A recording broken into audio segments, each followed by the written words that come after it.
What's up, nerds? Goz Master here with another Magic the Gathering puzzle quest. Today's quest, Nerds on Parade. It's our first inaugural episode of me and my main man, Mainard T Loop, also known as Main Loop on the YouTubes. And we're going to go unscripted. What's up, dude? How are you? Digital Fist Bump. How are you, man? Awesome. Good to see you. Any words of wisdom before we crunk into the... do the kids still say crunk? I think the kids still say crunk, yeah? We're not dating ourselves. Yeah, get off my lawn. Yeah, we're going to be jumping into all of our thoughts about set rotation and all those things new. Before we get started here, in the description below, you're going to see my main man, Mainard T Loop's YouTube channel. If you're not already subscribed to my man, please go subscribe to him. Absolutely one of the best content creators in general, but in addition to that, he's also a bad MF at painting. You guys may not know this. He is a gouache guapo. Is that how you pronounce it? How do you say the word gouache? Gouacho? Gouache. Yeah, you got gouached. So absolutely chime in and let him know. You know what I didn't do, dude? I haven't posted this in all of the places, so I'm going to do that. Why don't you tell us a bit about yourself, Mr. Mainard T Loop? Let us know how you found Magic Puzzle Quest and how long you've been playing, and tell us a little bit about yourself whilst I go shill.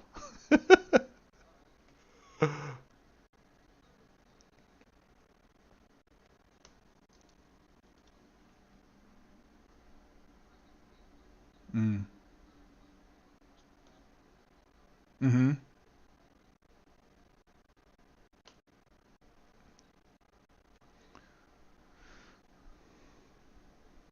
Wow.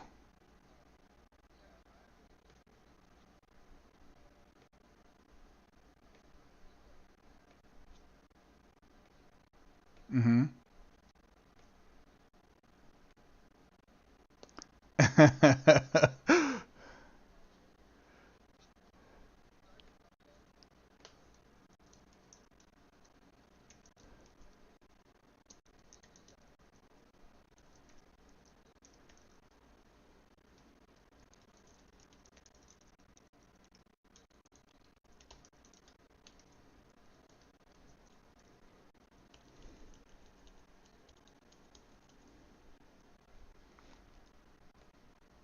Really, that's funny.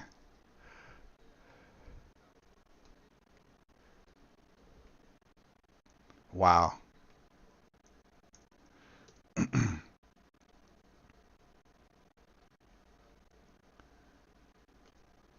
Uh-huh.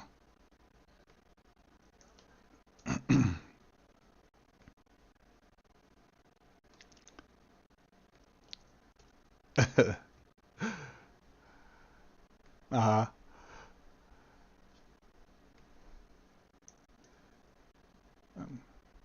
It's not too shabby, Abby.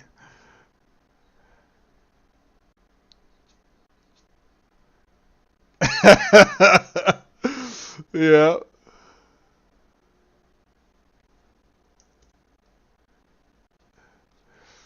Yeah.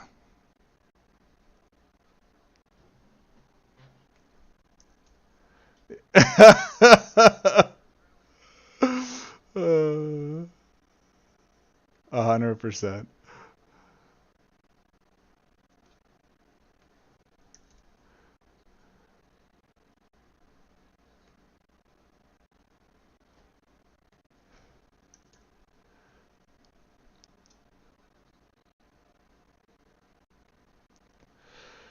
I wasn't. That was before I got on.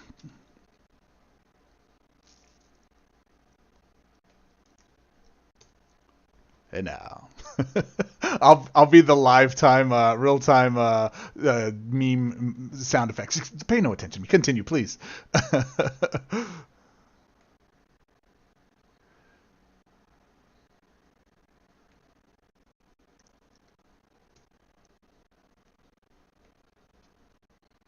Hmm. Oh, hold up. I'm sorry. Hold up, dude. They can't hear you. You can only hear me. Did Goz just vid cap as he can pretend to talk to someone else? My guys, I apologize. Let me make sure I can do this. Yeah, man. Oh, that sucks because I wasn't paying attention to the comments here, and I need to make sure that I have you set up properly. My bad, guys. This is brand new. You're going to have to excuse our ability to get this stuff done. My ability to get this done. I am a noob at this stuff. Let me see. So you are you should be good. Webcam source, microphone source. That's all good. Doggy. You remember I was telling you sometimes I didn't want to mess with some of the stuff that was going on here, and now we are doing that.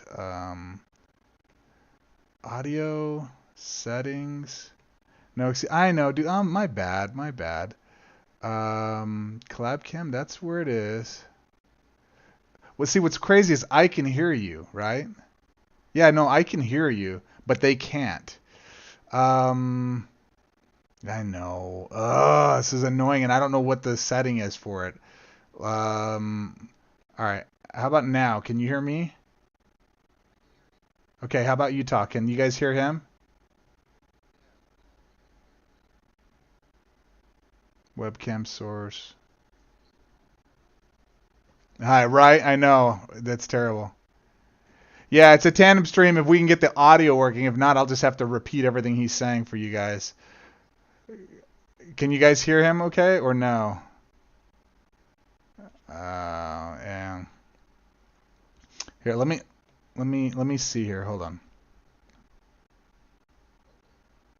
Okay, well, I see you.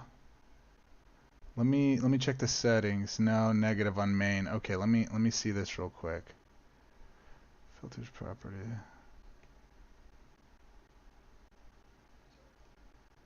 Yeah.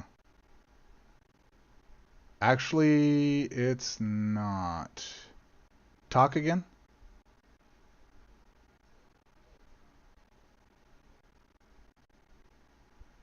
I know it is.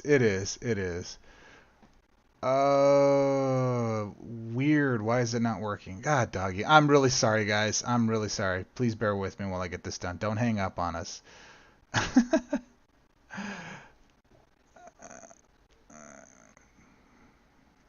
Yeah. All right, so the collab cam. Okay. Monitor off. Try speaking now. Do you hear me now? No. Can everybody hear me? No? How about now? Try talking now. Hey, everyone. Okay, so I can hear you. Can you guys hear him now? Let me know if you can hear it now. Hear me speaking? No? Yes? Oh, no? you know what? So? I think I figured it out. You guys can hear him now, I'm assuming? They want you to sing Galta. Can you hear me now? You need to sing Galta. Hey, I think they can hear you now. That's Mainloop's face. It's awesome. Second that. Yes, there it is. All right. I figured it out. I figured out where it was. All right. Sweet. Okay, great. Excellent. All right. Do not put me in charge of technology. I will screw it up. Here's your technology. I screw it up. You see this? This is my straw. You see my straw? Way across the room. I'll screw it up. All right. So, guess what I'm going to ask you to do, mate? So we're going to start over. Give us the clip note version. So how did you discover Magic Puzzle Quest? And while I go shill. Yeah, I was just curious about the game, really, because I had some friends who were playing paper at the time. And I wasn't about to spend a bunch of money trying to buy a whole new hobby. So I just looked to see I just went on Google Play and looked up what can you play when it comes to Magic the Gathering. And this was the first or probably only app that showed up at the time. And this was around, I want to say 2015. I don't know exactly when the game came out. It's either 2015 or 16. I think it was 2016 because I actually looked in 2015 because I was playing Paper Magic. Actually, I was playing Magic Online. I'm going to hijack your conversation now that I'm done chilling. No worries. And so as a result, I wound up looking for something I could play online with on my phone. And there was nothing. And at that time there wasn't even PQ. There was like literally nothing. There was like counters and time or like life counters and that kind of stuff, right? But nothing that stuff was, to help you with the actual paper game, So I didn't look for a couple years, and it must have happened right after I looked, like in 2015, I think. You guys chat in the comments. Comment bait, what year it was that it came out. And long story short, there was nothing. And then I missed it for a couple years. Then I wound up looking again for something like a couple years later. I'm like, what the crap? And I think it was 2017 when I came in, like January 2017 or 2018, one of the two. It must have been 2018. I think it was like January 2018. And I found them like, oh, this is cool. This isn't Magic. What is this?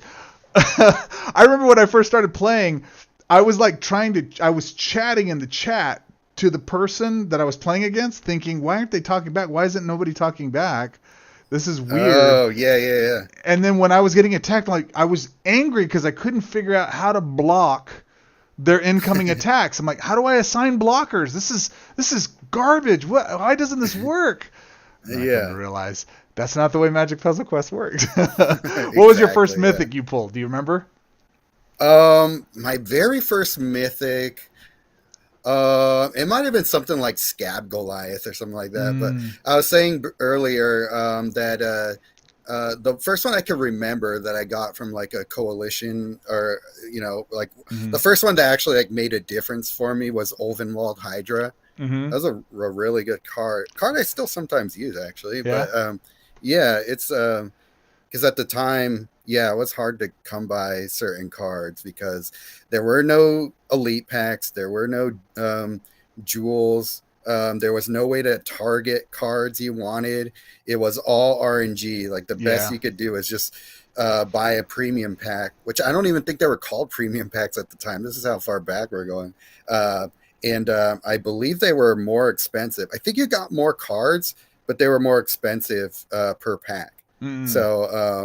So it was hard to get resources because there weren't that many events, and they didn't really give out that many prizes either. So the best thing you could do was like play quick battle, hopefully jump in late in a bracket and get like a place like top 20, and you can get like packs that way. That was like the only way to get packs for free at the time without spending a lot of resources. So I didn't even understand a much different coalitions. I had no idea when I first came on board. I didn't understand how they worked. I played in story mode for a bit. Like I challenged. I had no idea about PPs. I had no experience with the PPs. I'm sorry. Yeah. You guys think I joke when I'm typing and I giggle? I am not joking. I giggle every freaking time I say PPs. I am a 13-year-old boy, and I will always be a 13-year-old boy. It is the hilarious thing. Plug, not play, have him. Okay, second that. Okay, good. Start over. Exactly the same thing I did. December 2015 was when it started, says Tony. When I first played, it messed up my paper play style. That's funny. Mine was Revolver, I think. Dude, I can't stop looking at your face. Main Loop isn't supposed to have a face. This is weird, but cool, says Nathan. No PP, no PPs. The old Battleground days. Did you guys ever play against each other synchronistically? I don't know what that word means. Main versus Goz. You mean like PvP, live PvP? Was that we did when we were in Coalition. That's right. A few times. So Mainard jumped into my Coalition because I invited him, and he come in, he hung around for a minute or two, and he says, yeah, I don't like you guys, and he left. But I still think he's great. I don't care what he says about my Coalition. I think he's fantastic. Not what I picture, but cool to put a face to the voice. My man Mainard, super guapo. Look at him. He's so handsome. I don't know why he doesn't put himself on camera more often. I try to convince him all the time. Speaking of firsts, though, I remember I got all the monocolor planeswalkers, right? Those are kind of the first ones I got because I thought, that's what you're supposed to do, because I didn't understand how the dual-colored ones work. And I have on screen right now Sordon Grim Nemesis, who was the first multicolor planeswalker I got. So I joke all the time, right? And I love life gain. I love the vampire theme. I loved everything about it. And I won so much with this planeswalker. He's not good, but if you look at him for the time, like early in the game, he was pretty competitive. You needed to get all creatures that had lifelink. and you just ramp into that third at 21 loyalty. Yeah. His mana gains were pretty decent for the garbage that was back then. Right now, For by the today's time, standards, yeah. they're trite, but back then he was my guy, and I would always go to it. And then life total, I didn't understand the full mechanics, the full nuance of the meta, or the nuance of the gameplay, and how much an extra 20-30 life mattered. And I think to this day he's still the weakest life total in the game, right? I don't think there's anybody lower than him. I think he's tied with Chandra 1. I think Really? she has 82 Really? life. Oh, as look well. at that! I got thumbs up.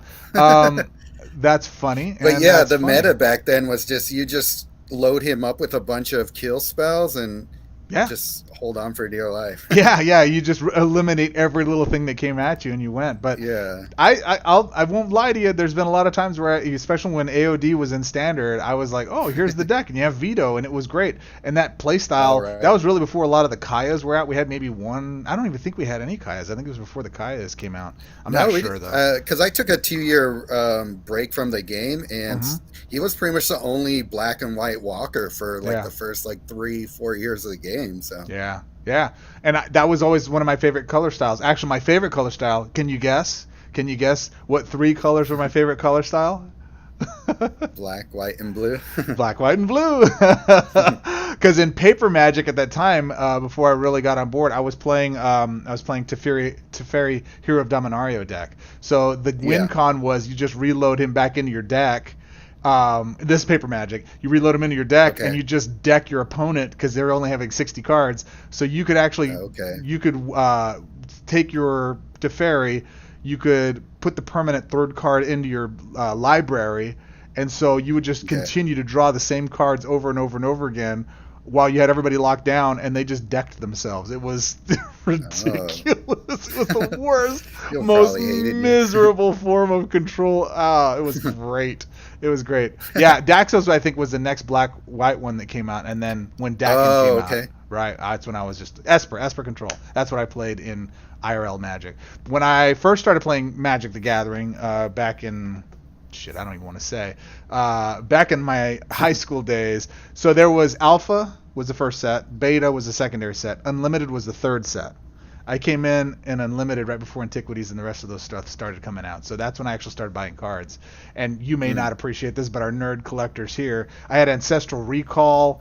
I never got any of the Moxes, but I probably had a good 20,000, probably about $10,000 worth of cards at the time by today's standards. I didn't know what I had. I wound up selling them all because I had to go for school and stuff, and I was a broke Mexican kid, so I needed clothes.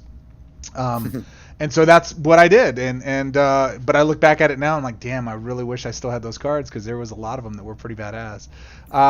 When did Bolas 1 come out? That's the reason they're worth so much now. Yeah, people had to sell them like you. Yeah, for sure. Great question. When did Bolas 1 come out? I don't remember, but I do remember getting it. I was before I quit. Our Devastation. It was the Amonkhet block. Yeah, that's right. And I wound up getting, that was like the first thing I invested into the game for. I was like, ooh, that's super cool, and I got it, and I'm like, this is dope. And that's when I realized 3-color planeswalkers, these are the ways to go. And I was hooked after that, and I was so excited. I would love that one so much. The next 3-color walker, I think, was another Bolas, wasn't it? It was Bolas. Was it Bolas 2 or was it Tameo? I think it was Bolas 2. I actually don't know because that was the only tricolor walker when I quit. So I also bought that one, and I immediately regretted it. It was not good. It was my very first purchase in the game was actually Ulrich, the wolf guy from Shadows, or not Shadows, Eldritch Moon. Oh. Okay. Wow. Old school. All right, guys, chime your questions in here. Say hey to Andy for me. I don't know who Andy is, but we'll say hey to Andy for you. Anyways, I just wanted to show this guy off because I think he has a special place in my heart. I think I joined in 2016 and took a year or so to Bolas was available. Yeah. I actually wanted, you took a break. I took a break too because I played in top 10. I was in TP9. It was me, Ariel Syrah, and then Elmo Duro. We just call him Elmo. We were in this casual coalition. We kind of found each other. And then, but the team kept placing out of like the top 100, or I don't even remember what it was. It wasn't, I don't think it was like top 50. Back then there was a lot of coalitions. But we were, I'm kind of I have a competitive nature. I don't know if you know this about me, Maine, but I have a very competitive nature. And so when I was playing, I'm like, I think I can do better. I think I can do better. But a lot of times they're like, the three of us, the core of the team, would do well. This is before TP9, mind you. And it just wouldn't, we just couldn't get over that hump. So finally, I think Ariel got recruited by somebody, maybe it was Bianca or somebody, into TP9. And he's like, Okay. hey, I'm going to go over to this other coalition because they're a lot more competitive. And, you know, I was just sick of not winning. So okay, in my professional career, I've identified something that they're one of two big motivators. You've heard the carrot and the stick analogy. The horse is either motivated by the attraction to the carrot, or they want to move towards the carrot, or they want to move away from the stick. One of the two, which is it, the carrot or the stick, right? Yeah. So you're moving towards pleasure, or you're moving away from pain. Does that make sense? Okay. Human psychology. You guys ready? Very important motivator. So as a subset of that, one of the things that I've always asked folks, and I've talked to people about, is one of the core things I notice about myself is, do you love to win or do you hate to lose? Which is more important to you, right? And loving to win is its own set of psychoanalysis subcategories.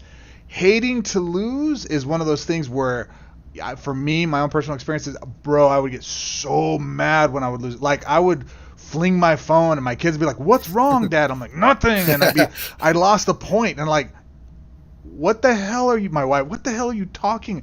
It's a point, it matters. Did you get any less scores? No, our team still plays. But the team, we're going for perfect, and I screwed it all. It was like Frankenstein giving somebody a neck massage. It was awful. I realized after several months of doing that I was so stressed out on the weekends, it was causing issues in my family. And I'm like, this ain't it. This is not why I'm playing this game. This isn't what I'm trying to do. I really love the game, but this isn't why I'm playing. And Ariel and Elmo both pretty much got burnt out around the same time from that competitive play. So we said, all right, let's stop. I'm going to quit. I'm going to take a break. So I think it was Elmo that set up a coalition for us, and we called it Retirement One. That's right, Retirement One. And we was just three of us. We just hung out in there just to have a place to go play coalition events. We were super casual whenever we wanted to, just to go scoop some progressions, right? That's really all it was for. After a little while, we realized, we're probably top like 250 every week, because we would just get perfect scores, the three of us. I'm like, maybe we should open this up for other folks. So we did it, and we created this fable of like, hey, if you're tired of like top 10 play and you want a place to casually retire and hang out and win some pretty good prizes, this is what Retirement One is. And over the years, it's turned into a top 10 team now. They just got top 10 again. Never mind the fact that fewer people are playing now than probably ever in the history of the game, but just disregard that. We're still a top 10 team, although I'm not in it now. I'm in R2, which has a bunch of people in it too. So I hate to lose. So I ask you guys in the chat, which are you? Are you a love to win, or are you a hate to lose? I am a hate to lose guy. I friggin' hate losing. Oh, I'm a good sport now. I've learned to manage it. Ooh, I hate losing. How about you, Maynard? What was your style of play? What do you think? Well, winning or losing has never really been like the big motivator for me either way, but I would say I'm more of a love to win guy than the other. I mean, that makes sense to me. The reason I play the game is more just like to share cool stuff I do. That's more like the biggest motivator for me, and I don't know where that exactly puts me. But yeah, losing used to like ruin my weekend for a bit when top 10 meant so much for people, and so because like that was the only way to get, like, you get like ridiculously good rewards back in the day when you when you finish top 10. It was like the only way to get a guaranteed mythic at the time, so you wanted that top 10 spot, so it was a big deal if you dropped any points. So it really sucked to lose back then. So once I came back and the game economy was really different, then I could be a lot more chill about it. So now top 25 is like the perfect spot for me to be, where people don't like lose their minds over you. Yeah, honestly, play the top 25 is great, because even top 10 is what, 20 more gold, 20 more pinks, and that's it. You get maybe one more pound. Right, yeah. And for us, we have all the cards because First world problems. Right. So it's the packs don't mean anything. In my alt account, they make a big difference, but in my main account, it's not that big a deal, and it's a lot. It's just a lot more fun. Like you can just play where you can, and I dropped an objective. It's not that big a deal. Top 25, but even top 10. Like when we're going for top 10, it's fun. We try for it, but it's not mandatory. We do it. You know what I mean? It's just something we do. Yeah, totally. For fun, and if we can, it's great to just kind of edge everybody else out and just go all full Nelson on them. Yeah, it's fun when it happens, but it's so like it's almost like RNG to decide if we're gonna be able to do that anyway. So yeah, there was nothing. I mean, come on, chat, light it up. How often and how bad is it to go in there and lose to a freeze or something? I just set my phone down for a second. Yeah, exactly. And believe it or not, all you new players, this game used to be way less stable. Oh my god. Yeah. There used to be. I don't know. It got pretty sketchy here for a minute before this last update. It seems a lot more stable now. That's true. It was dropping quite a bit. It goes through small phases. It goes. Yeah, it definitely goes through its ups and downs. But back then, that was part of the reason I quit that first time, was because like I just couldn't keep up, because crashes would make me place out of rankings for rewards, and I just kept getting further and further behind, and then it got to the point where my phone couldn't even keep up with the game anymore. It's just so bloated and full of bugs. It's just like, this is not fun for me now. I hear you, brother. I know you have a limited time, and I want to be respectful of your time. How much more time do you have before we get a bounce? I could probably do another 10-15 minutes if you want. Right, cool. You guys throw some love in the chat for Mr. Mainard T Loop so we can hang out and do some stuff. You want to look at some deck updates and talk about some cool cards? Sure, yeah. Actually, we can see how you have to. One of two things. We'll talk about a deck upgrade, but I'd really love to hear your thoughts about hidden gems inside of the new Bloomburrow set. You want to do that too? Hidden gems. I'll give you some time to think about it while I talk about with the deck this. things. So this was my DTK. This is down to kill standard Koth Burn deck prior to rotation, and the only two cards you see in here that were really key instruments to it were Renin 6 and Riveteer's Charm for removal. Other than that, everything else in here was fairly decent. I added Ill-Timed Explosion, but it was more of a test, and I just left it in there because I didn't play with her much. This was one of the fastest decks in Standard for me, because it just worked. It worked really, really well, and it was creatureless. I had no creatures inside of it, as you can see. 6 spells, 4 supports, and it crushed. And Brass's Tunnel Grinder. I would tell you guys is absolutely one of the ones that if you guys have not, if you've gotten it or if you've crafted it and you haven't really played with it, it's better than you think, man. It's way better than you think. What's Hugs? What is Hugs? Hugs is that new Badger guy. I just pulled him and I haven't tested him yet, so I'll have to give that some thought. So this was the deck before, and this is what I did to it after. Now, this is the first deck that I actually put in Dragonhawk. Hawktua, as some people lovingly refer to it. So this was the build that I started running after the fact. I did actually swap out even Ill-Timed Explosion. In fact, we can probably jump to the actual deck itself. That was the first iteration of it. Let's see what my final iteration of it is here. Okay, so this is what I actually settled on, and this is what I'm testing now. Leyline of the Guild Pack. I'm back for round 2. All right, cool. That's my coalition mate. Brass's Tunnel Grinder, Dragonhawk, Season of the Bold. Pretty basic. If you guys have Dragonhawk, you want to chase Bold, it's the one that's going to go. I feel like I'm cheating when I play a coalition victory. Okay? It doesn't work for every deck, though, is what I've learned, but it is a really good card when it works. You got to have, if you guys have coalition victory, if you pwn up the cash and get it, it's a stupid, powerful card. Okay, if you guys don't know, this is what it is. Permanently standard, too. Permanent standard. So at some point, if you get it, it is that good. Okay? It is that good. The hardest part is Spree 5. And for me, I'd love your thoughts. The only way to get that is you got to have some land conversion at the beginning of your turn. Get 2 or 3 matches that pop. Keep it in hand, muted, charged, and that way you have a chance at 1 or 2 matches to get it to trigger the victory banner. And the victory banner is just full free mana every turn. It's just stupid. It's really good, right? It's just you win. You win game. Right. That's essentially what it is. GG. Right? Yeah, it's tough to lose when that victory banner token's on the board. I find myself... wiping out your opponent's creatures and trashing half their hand too. Yeah, That yeah, helps. yeah. That's always a good thing. But yeah, For me, Chaos Warp is stupid good. I prefer it working as intended, not in your own deck. I actually like taking their things because it gives me a sense to see what they're doing and building. The other side of that too true. is I don't run, like if I run a support or something on my side, I guess it's the same. It doesn't really matter. But if I take their card, I can exile that card from hand and not worry about it, and I can get connecting the dots if it's a permanent to bring it out if I want it. Or if it's a spell and it doesn't fit the motif of what I'm doing, I can just exile it and just let it go. Or if it does fit, I can use it to cast.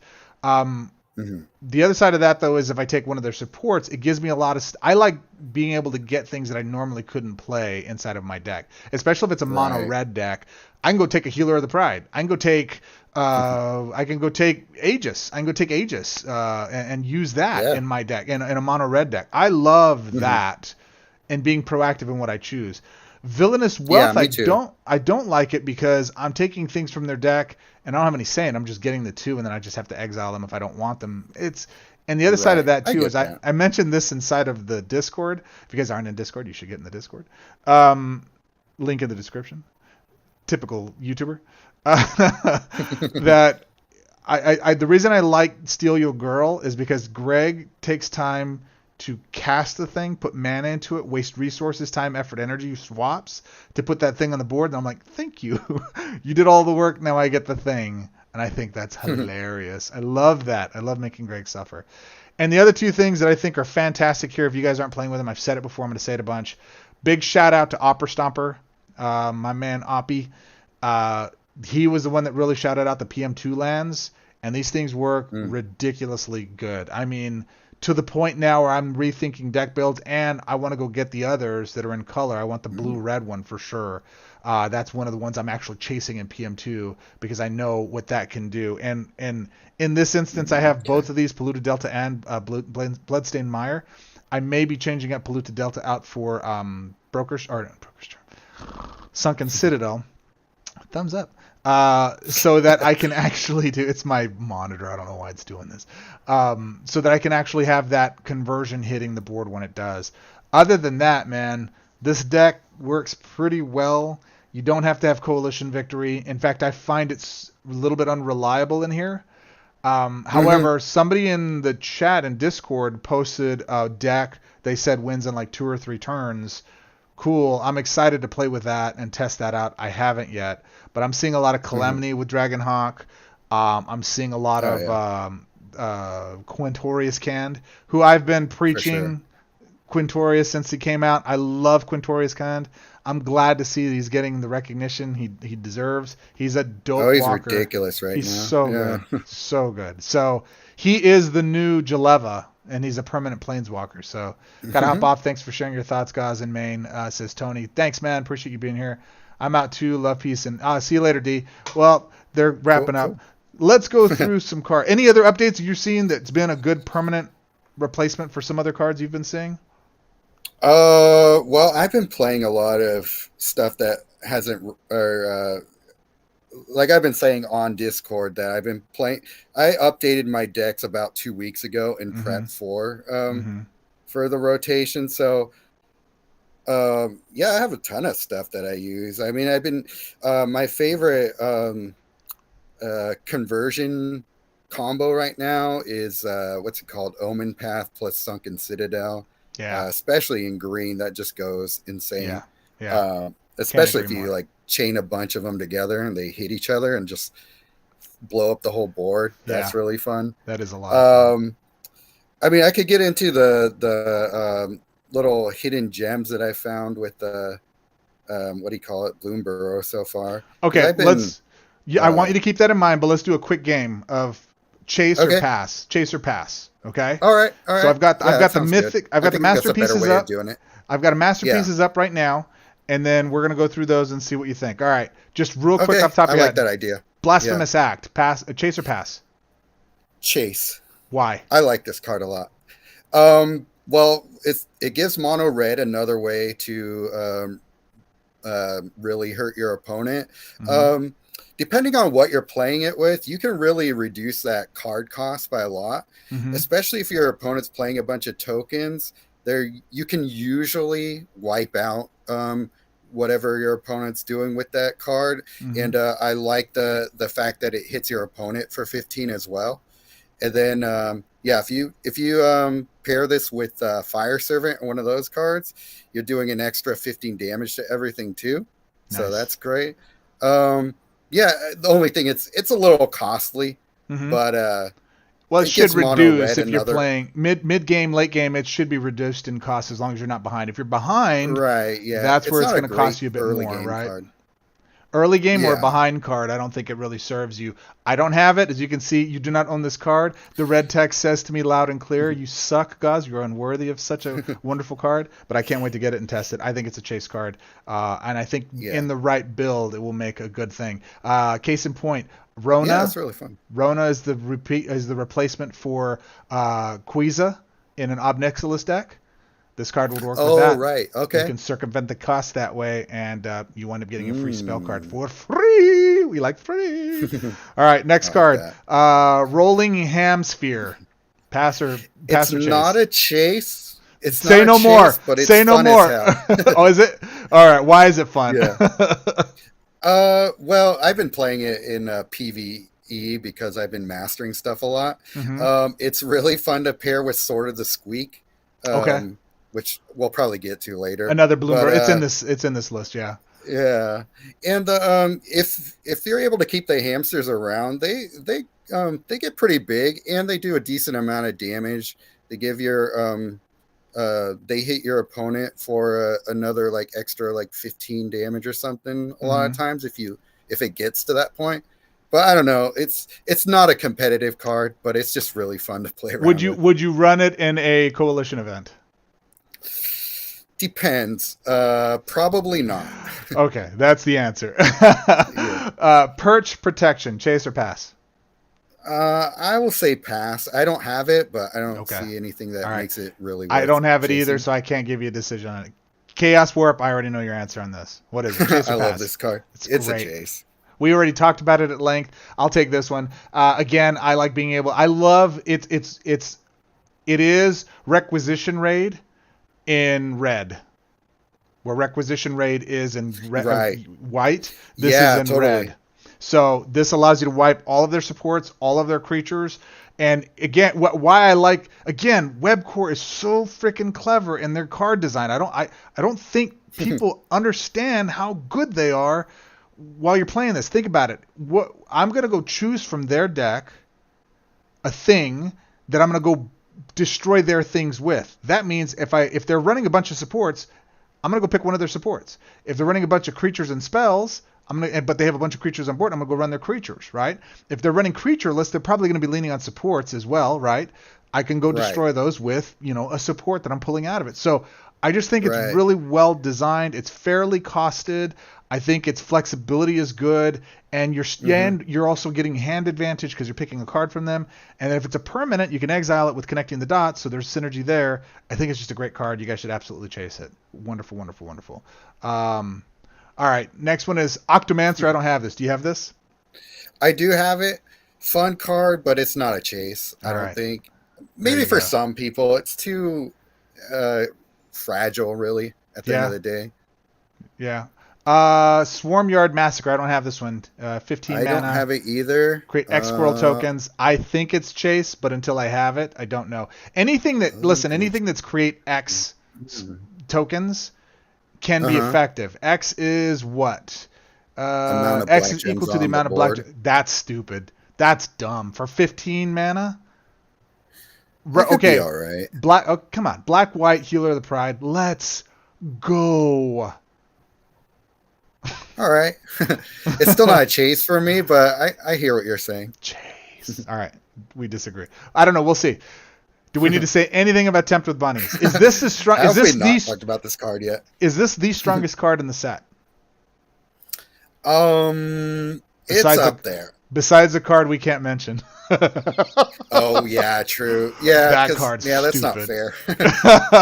that won't happen. Anyways, yeah. Tempt with Bunnies is, if not the strongest, it's in the top 3 bare minimum. Yeah. I don't care who you are. This card is absolutely broken good. You guys should be chasing it. If you get it and you haven't played with it yet, go run it. Again, Healer of the Pride is a natural fit for that one. Yeah, 20-toed awesome. Toad. I actually went extensively and built a deck for this. I will tell you, this card is absolute trash. It is horrendous. This must be the one person from Oktagon they kept over in Webcore. And they let that guy, Steve always talks about that one guy. Oh my God, this guy, he gets paid. So I can't, terrible British accent. No offense to the Clive? British Isle. Yeah. Is that what his name is? Is Clive? I think it's Clive. Man, the design of that guy, please do not keep him. That's not a chase card. I've also built for Chatterfang Squirrel General. It's okay. It's too slow. It's too clever. It's too silly. I think maybe with that other squirrel card, I can play with it and it might have some functionality that would make it some squirrel tribal. But on its own, it's not very strong. And the other side of that is its -3/-3 ability. You pair it with Knowledge is Power.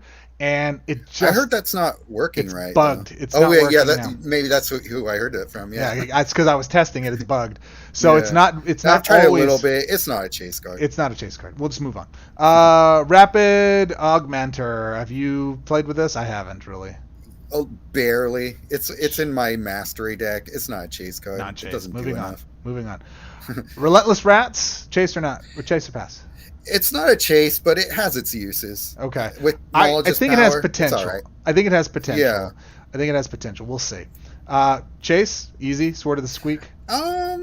It might be a chase. I like this card a lot. Yeah. Its casting cost is what's good for me. 10 mana. Yeah, that too. for all of that benefit, and it's colorless, so anyone can use it. I think it's flexible enough that it's good. There are others that are better in specific colors, but in those off colors it can't use those for those walkers. I think it's a natural addition to anything you're going to go run token wise, and it looks like tokens are going to be a big play in this set and the next one. Maybe we'll see. Beastmaster Ascension. I literally just pulled this. Any thoughts on it? I don't have it yet. It looks too weak.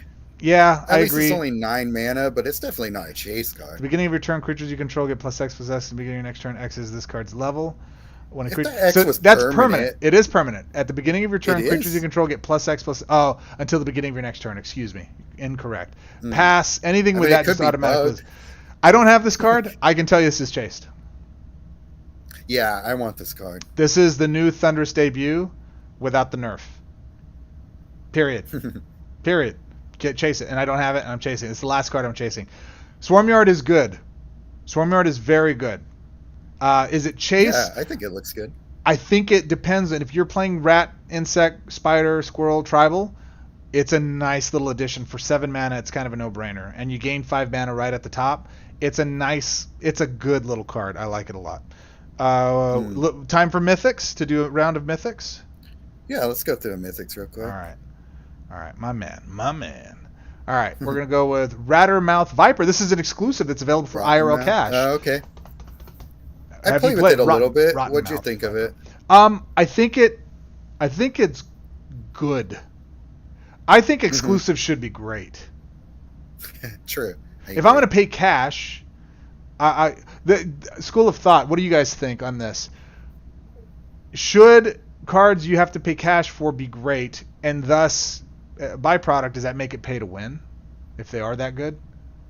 How does Webcore balance that, right? So far, with my early small testing, it's good. The cost is too high for a 6/6, but there's ways to cheat it out, and you have to engineer for it. There's other advantages to it. I don't like cards that have to stay in hand to level. At the beginning of your turn, if this card is in your hand, reduce its card's cost by X until the end of turn. X is equal to the amount of black gems. So you're not paying 22. It's a lot cheaper. All right. Works well in Valiana if you're going to run her, but it doesn't have any synergy really with her. When this creature enters the battlefield or attacks, increase this card's level by 4. Then deal Y damage to your opponent's planeswalker. See that leveling is substantial.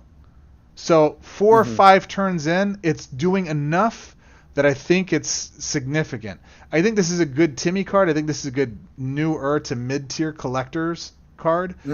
that will Right. get you over the hump a bit, and especially against bigger PvE events with bigger bosses. I think this card Oh could yeah, that's really true. serve them in those kinds of things. Hmm. For veterans who have everything, you'll master it, and then you probably won't play with it. I don't see it having much function Right. after that, though.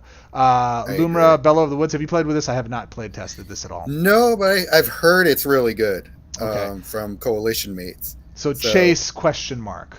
Yeah. possible chase. I'm keeping an eye Maha out for it. is not Chase. It's fun to fox punch with it, but that's about it. Yeah. Because Maha? things won't hurt you. Oh, we can't look at that. Hold on, let's move on. Oh, yeah. Oh, look Sorry, at that. Isn't that guys. pretty? Oh, that's pretty. I want that. This Beza, is the gonna be an Bounding exclusive, Spring. Oh, that's an exclusive too. What is not? Okay. Aluge, the Aluge. Shoreless Sea. I featured this in my Raw video. That'll be out tomorrow. Oh, did you? Yeah. Oh. This is the new Urza Grand Artificer. Really? Standard. God, Not did that not good, find this- but it is very Okay. similar. Very similar. Similar, It has to nice. survive the first turn. If it survives the first turn, it gets beefy. 11 to 15. So it stays significant. And the conversions matter, right? The first card in your hand gains X mana, X is the number of blue gems on the board. So it's different, but it's in a similar vein, is the way I feel about it. They're costed the same, too. They both cost 16. The big advantage to Artificer, it's much better. I'm not trying to argue that. Artificer's support stays on the board, so even if the creature dies, you still get the benefit. This one you don't. So clearly not as good, but similar. Chase? I could never get much mana out of it. It's not a chase for me. No, it's not a chase. It's not a chase. But I think it could have a role. Glarb's Calamity Augur is good. I like this card. I like it a lot. I think it's pretty good. Yeah. There's a deck I built with it that's free all the things. It's just so weenie. It's hard to win with. You Yeah. have to have other win cons to do it because this is Gotcha. taking up a creature spot. But I like it. Is it chase? I think it's such a specialty role player that for the right deck it makes sense. Yeah, I wouldn't chase it too hard, but if Yeah. you get it, I think you'll like it if you get it. Yeah. There will be uses for it and it'll be pleasant. Hugs. Somebody was saying this is good. I haven't played with it yet. I just pulled this. Thoughts? I haven't played it, or I don't have it either. I can't see it being that good. Yeah. I don't know. We'll see. Again, clever design. That's a pretty alt art. I don't That's a have cool art. Infamous Cruel Claw yet. Oh, I hear people it's love good. this card. Yeah, I hear it's Yeah. good. So chase. I'm gonna say It's chess probably a chase chase. tentatively. Yeah. Yeah. And look at that. Oh, That's dope. I like that. I want That's that one. dope. Yeah, I want that version too. Don't have Yugra. I don't see anything worthwhile in it. I've played against it. It's pretty damn annoying to Is face. it really? It's Drain 6 mana from your hand. When a creature dies or support is destroyed, Don't- this creature gets +2/+2. Someone was playing it with an Oko deck, and so they were destroying supports a bunch. It's So- really good with token supports. Support sack tribal. Ooh. Yeah, you get a lot of life back from it. Them And it with gets pretty big. Shat Bros. Yeah, Shat Bros, Guillaume, those kinds of creatures. It's pretty good. Chase. We don't have to this discuss is this. like This my is favorite card. yeah, I know. Just Chase. This is an exclusive you get with the box set. I haven't even played with it. I don't know if it's any good or not. But I there tried will be it once, not a chase. Yeah, not a chase. Doesn't look chase. I don't think this is chase. I think we spoiled this. You spoiled No. this. Not chase. to I me. think that was a Nalthy. Nalthy. That's not. I don't think this is chase. Destroy all support cards. Well, maybe. At 10 mana, spree 1, destroy all support cards. I think this has a specialty role. I haven't tried it yet. Looks like you haven't either. Hugs gives you a free Sunken Citadel to cast. Yeah. No, I haven't tried it either. I think this has a special role. So creatures you control get +1, then creatures you control gain vigilance and trample to the beginning of your next turn. Meh. Spree 3, your first creatures get +2/+2 and fights the first. No, that's it's all about that first one. Finding significant use. You for almost destroying the just supports. only want spree 1 with that. Yeah, kind of. So not chase. Season of Loss I don't have. Destroy the last creature each player controls. Okay, why would I want that? Maybe that works. No, I don't even. Well, that would work with Nissa Shouted Bows, right? When you get her looping, you gain 2 life in each creature you control, including the reinforcements in each creature card in your graveyard. Okay, yeah, Nissa Shouted Bows. Your opponent loses X life. X is base mana cost of the last card in your graveyard. Okay, so if you can loop it somehow, that's another way to go. Season of the Bold. Chase. We don't need to discuss it. Chase. Season of the Burrow. I haven't played with it yet. Exile target creature, then gain 10 life. Thoughts? I liked it in pairing with other life gain decks, such as bunnies. So it's got its uses. I wouldn't go out of my way to chase it, but it seems all right. Okay. I'll take your word for it. I haven't played with Season of Weaving. I don't have. Return each This might be card. nuts. Return each card in play to the top of its owner's library. Shuffle the last card from your hand into your library. Then draw a card. That card gains full mana. Then gain 10 mana. I don't know what to think about this other than it has to be in a loop deck, and you're not playing with any permanents. It's got to be all spell damage, but what does that now? Like, everything is creature or support dependent. So what are you doing? I'm going to put a pin in this and say, hey, I think there's something coming that's going to make this work in a really ridiculous way, but it's not out yet. At least not that I've played with. Thoughts? Yeah, it looks like a kind of just a board wipe for blue. Is kind of 10 mana, but everything goes. Yeah. So it's a what's the green one? The Origins green one that destroys everything. Oh, Great Aurora. The Great Aurora. So it's that in blue. Yeah, with some extra. I hate the Great Aurora. Well, the problem with this card is probably going to auto cast. So that's going to be super annoying. Yeah. Well, again, you have to design your deck not to have some permanents, right? That's just the way. Right, yeah. Storm Splitter I've played with a little bit, not Chase in my opinion, but I don't know that I really have the right build for it. It's too small, a weenie. When you cast a spell card, if it's not a copy, create a copy of that card in your hand. This is designed to pair with Rawl Otter, Wicked Rawl, or whatever his name is, Wicked Wit. Yeah, it's supposed to, but the only use that I found for it so far is for red and green spell loopy type decks, because you can copy like a Temp with Discovery or something and chain it. So it's got its uses, but it's not a chase card, I don't think. So back to Hugs. Roy's over here saying that it's Kilroy. Hugs gives you a free Sunken Citadel to cast, and then it makes for good loopy shenanigans because it's coming in, it's creating the conversion. Yeah, but I would rather play Omen Path Journey in that case. Yeah, why not both, right? It's because the Omen Path's not a look at that. That's pretty. True. That's a pretty Storm Splitter. I like cool. that. I'd like to have that just because it's that. Warren War Leader I don't have. When a creature you control attacks, create a rabbit token. Then creatures you control. This card was surprisingly fun. I mastered it when I was fox punching, and I had a lot of fun with it. +2/+2. It's definitely not a coalition worthy deck. Yeah. What's that? +2/+2 per creature, not per reinforcement. If it were per reinforcement, it usually ends up being like a +6/+6 by the time you're done with your attack phase. Yeah, but getting your next turn, that's not worth it to me. It's not worth it to me. Yeah. All right, that's it for those. But it was a lot better than I expected it to be. Yeah. All right. Before we let you go, what's your favorite surprise card in the set so far that we haven't discussed? Surprise card that we haven't talked about. That we haven't I want to give a shout out to where is it? Parting Gust. It's an uncommon. Exile target non-token creature.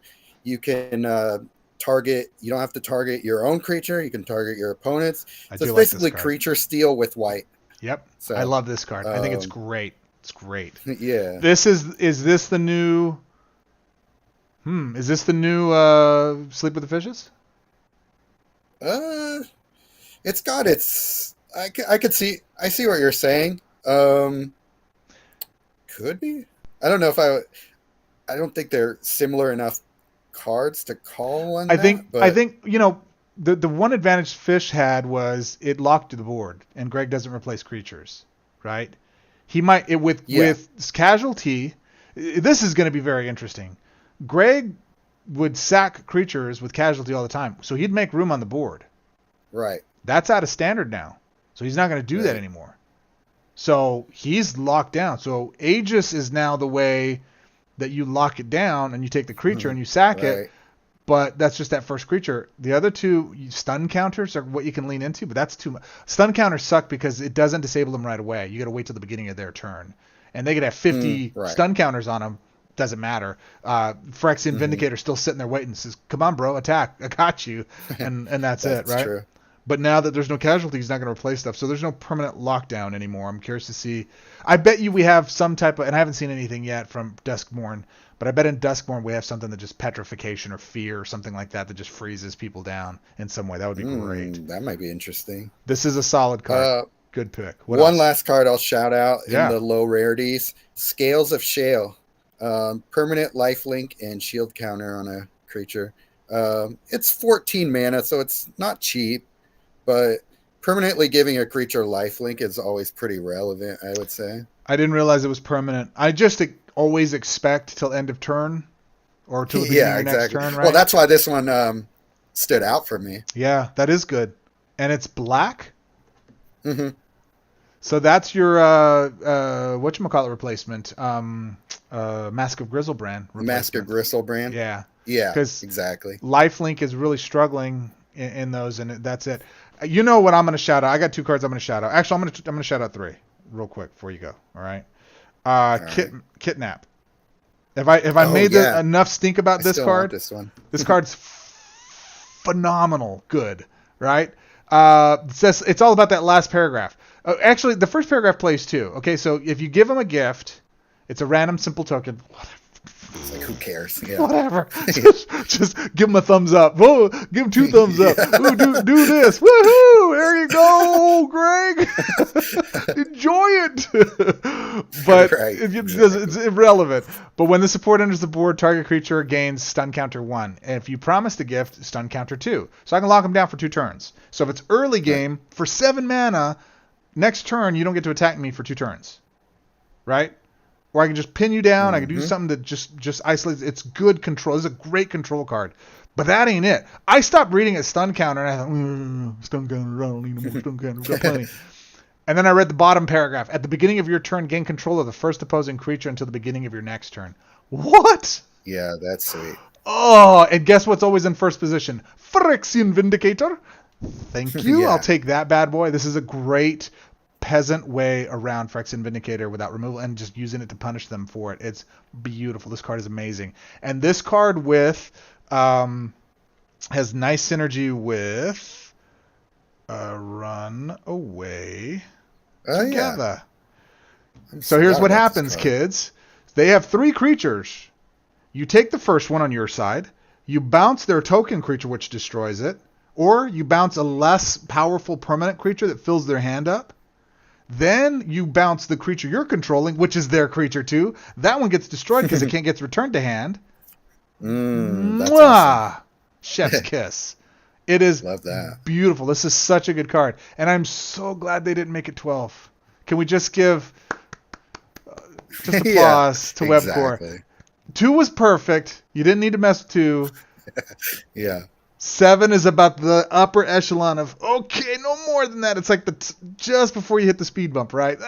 Okay, it's fine, it's good. It's like your tires up against the curb, most good right? blockers can cast it in one gem swap too. Yeah, so. yeah. And it's blue, and it doesn't do a hand check. They don't have to have room in hand. Beautiful removal spell. And the other side of this too is if you have a creature that's locked down, that's disabled, but you want it back on the board, like a Healer of the Pride, and it's cheap to get out, bounce it back to hand, kick it back out. I love it. I think it's a great card. One of the best. The only other card I'm going to talk about here that I didn't get to feature prominently in... This card is sick, guys. This card is sick. Portent of Calamity, 13 mana. It's blue, of course. 3 shield, so it gets matched more than it should be. But anyway, at the beginning of your turn, pick one of the first pick and fetch one of the first 2 cards from your library. You know what I haven't checked? Is it a May or do you have to pick? Because if it's a May, you can just let them both go to the yard if it's something you want to feed the yard with. I forget. I haven't. I can't remember. I've been so eager to take the cards, I don't care. But if you're in a spell-heavy deck, if that card is a spell card against 15 mana, move all the cards that weren't fetched this way to your graveyard. So it's cheap. 13 mana, nothing. Red, blue, run it with connecting the dots if you don't want to pay that much. Ooh, 13 mana. Anything over 15, I'll feed to exile, let connecting the dots bring it back because that costs 12. Anything 15 or lower, I'll cast because I have enough conversion, and I feel somehow making a swap and not putting that mana somewhere. If I overfill, I could have filled something up with mana. It gives my mana something. It gives me perceptively something to do. But this card, it helps thin out the top of your deck, right? So if you got clumps of cards which are still notorious, like it's bad, dude. Clumping is awful right now inside of the shuffler. We'll talk about that later. But this helps thin that out, and if you do get a spell, you're getting 15 mana discount. This is one of the studliest cards in the set. It's absolutely one of my favorites. I run it every chance I can. I don't run it in my mastery stuff because I want to save it. I want to savor the mastery because I'm gonna master it. It's just gonna be done in even coalition events. Like I'd run this in certain coalition events for peasant stuff.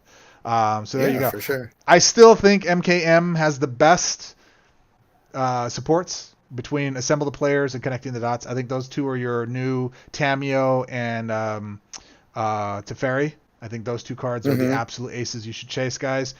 Take all your crafting orbs and use those to go get those two cards if you don't have them from MKM. They are the knees. They're so good, dude. But yeah, out of Bloomburrow, those are the ones that I think are absolutely the best. My man. Sounds good. Yeah. I appreciate you. I know you could have been anywhere tonight. You chose to spend this time with me. What do you think? You guys like this episode? I know there's only a few of you guys here left. You guys are the real bros and the real dudettes. Can't use the other version of that. That was really bad. You guys are awesome. Was this good? Did you guys enjoy tonight? Was this something you guys enjoyed? Would you guys like to have kind of a free-form conversation with Mainard and myself or other special guests we might be able to bring in? I think I can bring in 2 more people into this format, and maybe I can even get them to be heard by you guys as well. We'll see. Maybe we can get it right the first time. But if you enjoyed this, leave a comment in the chat and give a special shout-out to my main man, Mainard. Where is he? He's over there. And go subscribe to his channel if you haven't already, dude. He's absolutely one of the best content creators in the game. There's only a few of us, but he's absolutely still one of the best. I like watching this stuff better than Nalthazar's. No offense, Nalthazar. I'm just kidding. I'm kidding. I enjoy Nalthazar's too. Everybody go run to his Discord and go tell him Goz challenged you to a live chat. Two-headed giant. Absolutely. So if you guys enjoyed tonight, definitely let us know. Comment, share it with folks inside the groups, and let them know to get in here. We'd love to do more of these. And as always, man, thanks, Mainard. Yeah. And just a genuine, sincere shout out to my main man, Mainard. I say main man, I truly mean it. Mainard's absolutely one of the best guys in the game. One of my favorite people to hang out with and chat with. I just can't say enough appreciation to you, dude. You're absolutely awesome. I really adore you. Thank you so much for all you do. You're awesome, dude. Better get out of here before my head grows too big. He barely fits on the screen as it is. We had to put him back like 300 yards. He's actually like way off in the distance. All right, guys. As always, I appreciate you guys. You guys could have been anywhere in the world. Chose to spend this time with us here. It is appreciated, and as always, man. Till our next quest, you guys stay funky, bros, and we'll see you in the next one. Have a good one. Later.